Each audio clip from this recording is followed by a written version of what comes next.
Morning, everybody. Thank you for joining us. We will begin with chapter 41, verse 38. Chapter 41, verse 38. Can you hear me okay, by the way? Okay, great. So we left off with this pasuk yesterday. Paro liked Yosef and Yosef's advice. And then you have this pasuk, Paro says to his confidants, is there anybody like this who has the spirit of God in him? It really seems to be an extraneous pasuk. So very interesting Ramban on this. Ramban on pasuk Lamed Ches. Hanimtza chazeh ba'avur shahaya ivri, because Yosef was a Jew. V'heim snuei nefesh hamitzriyim. The Egyptians hated the Jews. Lo yochlu magam v'lo yischabru imohem. The Egyptians wouldn't eat that which the Jews touched. The Egyptians didn't want to have any connection to them. I want to remind you, by the way, we had in the pasuk in last week's parsha, in the relationship between Yosef and Potiphar, it said that Potiphar didn't know anything with Yosef except the bread which he ate. And it's a very difficult pasuk to understand. It's understood in all kinds of ways. But one of the pshatim we saw last week at the Rishonim was that Potiphar told Yosef, you're welcome to do anything you want in this house. Just don't touch my food. Because this is this very same issue. Because the Jews were viewed by the Egyptians as being impure. Okay. So to say the least, this would be a politically complicated move for him to make this such a detested person, or from such a detested nation, to make him viceroy of Egypt. So he needed to get a green light from his inner circle. Ulakach amar lahem. So therefore, before he approaches Yosef, he says to his inner circle, he says, I need to point this out to you all. There's nobody like this guy. No, there's nobody like him. But absent that, and absent the recognition from his inner circle of that, Paro couldn't have gone ahead and appointed Yosef, which is it's a really interesting thing. This issue comes up every now and then in the picture of Egypt, in the Chumash. You see, we'll see it in all kinds of ways, God willing, in Ramban in the next Sefer of Chumash. But even the king of Egypt had to deal with politics. So it's an interesting thing. The Acharei Shahodu, once Paro's inner circle accepted this, Amar li Yosef Acharei Odia Lukimos Chas Kozos, then Paro says to Yosef, being that God has showed you all this, Kimei Asher Haya Hapisron Tov, V'nachom b'nei Pharaoh v'nei Avadav, Ha'beineim ki lukvar bo akol kemo shepasar lohem. It's actually, the line is fascinating. In the next pasuk, Paro says to Yosef, after God has told you all of this. What do you mean after God has told you all of this? None of it has come to fruition yet. This is just Yosef's prediction. But he was so confident that Yosef's explanation made sense that he sees it as a fait accompli, that it's going to happen exactly as you predicted. But it's just a very interesting shot in the importance of Paro discussing with his aides. Okay, moving on to verse 48. Actually, let's start with verse 47, actually. Yosef has become the viceroy of Egypt. Batas haaretz b'sheva shnei hasava. There were these 7 years of plenty, as Yosef told Paro because of the dream. Likmatzim. So Yosef gathered up the storage of grain from these 7 years of plenty. Verse 48. Vayikpotzes kol ochel sheva shanim asher hayu be'eretz Mitzrayim. And Yosef gathered up the food of the 7 years in Egypt. Vayiten ochel be'arim. And he provided food in the cities. Ochel stehoir asher svivosea nasan besocha.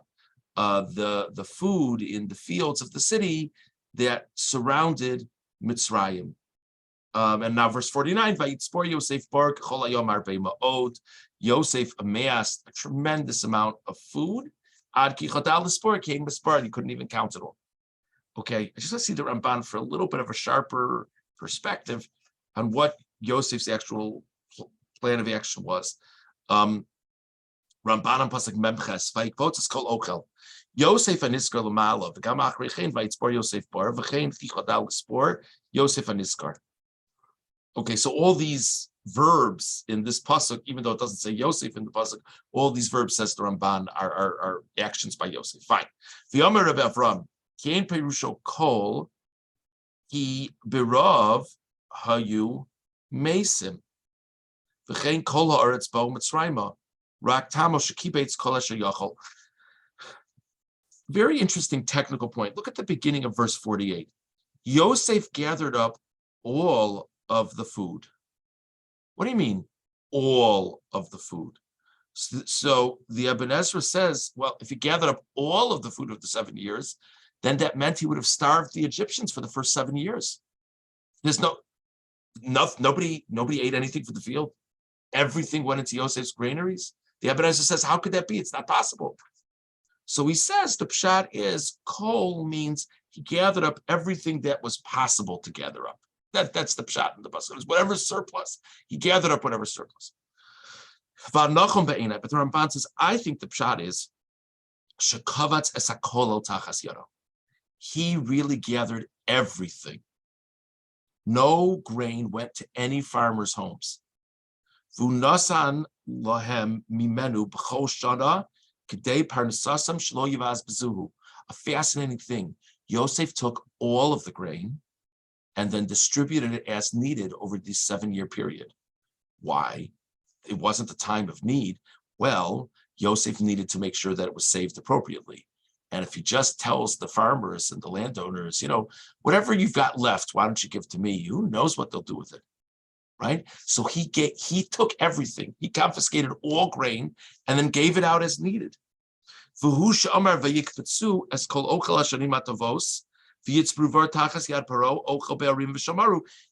Ramban says, if you look back at the psukim where Yosef gives his advice to Paro, it really is consistent with this. Says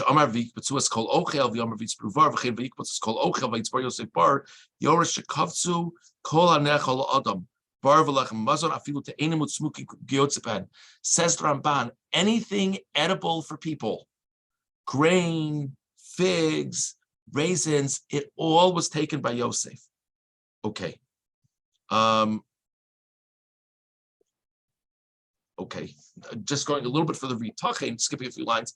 V'tachin shenasan lohem damim k'shar hazo meginzei hamelach. V'lochein haya bar leparo. He also raises the possibility that Yosef paid the people of Egypt for the food which he took at a very good price for the government, but he paid them. You see, it mentions that as a possibility, but it's just an interesting picture to think about in terms of how Yosef managed things. Okay, verse 56. Sorry, let's start with verse 54. Sorry to keep on doing this to you. Verse 54. The years of famine began, Kasher Amar Yosef, as Yosef said they would. In all of the surrounding lands there was famine, but in Egypt there was bread, because Yosef had planned ahead. Verse 55. All of the land of Egypt began to have famine themselves. And the people called out to Paro, give us bread. Paro said to all the people of Egypt, go to Yosef, whatever Yosef says, it's out of my hands, whatever Yosef wants. Verse 56, the famine was on all the face of the land. Yosef opened up everything that he had, and he provided from the granaries of Egypt, to the Egyptians. The famine was very strong in Egypt. If you look at 55, it says that there was famine throughout Egypt. And then in 56, it says there was famine. At the end of 56, it says the famine continued to strengthen. That just says that when Yosef's opening the granary, it didn't solve. It's not like everything was over now because Yosef opened the granary. But why does it have to describe the scene in both 55 and 56 as famine? Ramban on Pasuk Nun Vav. Yomar, Kilo Pasach Yosef Asher Bohem, at Shechazak Hara'av Ba'aretz. Yosef only opened the granaries once the famine was very strong in the land. Lo kasher tsoaku el paro miyad. Not when they first came to Paro. The people first came to Paro, they said, Oivei, there's not 5 types of bread available in the grocery store. What's going to be? And Paro said, whatever Yosef says. Yosef says, I'm sorry, it's not, and clearly the famine had impacted life because it said it hasn't reached the point where it makes sense to open up the granaries. They still, I was exaggerating, of course, before. There was real famine in Egypt, but they still had the ability to live on what they had. And Yosef understood it was going to get far worse than this. Yosef didn't want to open up the granaries until they had nothing. That, says the Ramban, is the pshat at the beginning of verse 56. There was famine in verse 55. And they came to Paro. Paro said, my hands are tied. Then they went to 50. Then it goes to 56. The famine was on the entire face of the land. That's when it's pretty heavy. Think about what that means. What that means is the famine touched the entire community of Egypt. Think about it. We shouldn't have such problems. But even when there are less dramatic problems, we hear about it on the news, in whatever, let's say supply chain type of things, whatever it is, we hear about it on the news. Sometimes it impacts us, sometimes it doesn't impact us. Yosef didn't open up the granary until everybody was impacted.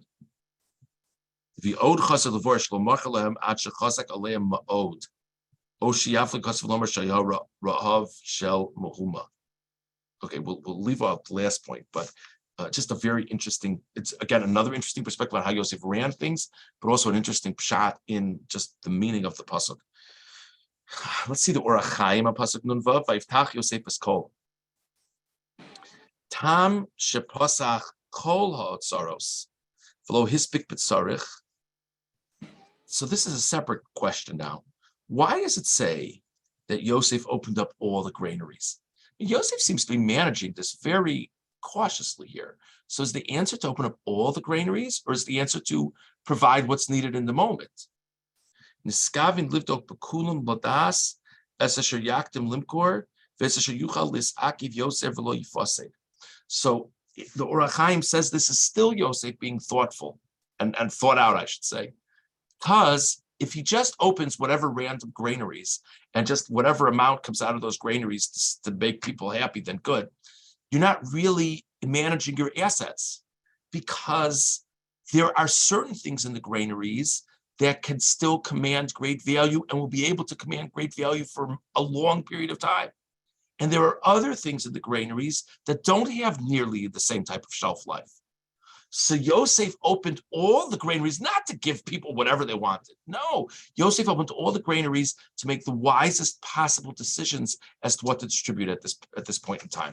So that's just another interesting perspective. So we discussed this morning the Ramban regarding why Paro makes a comment to his confidants regarding how impressed he is with Yosef.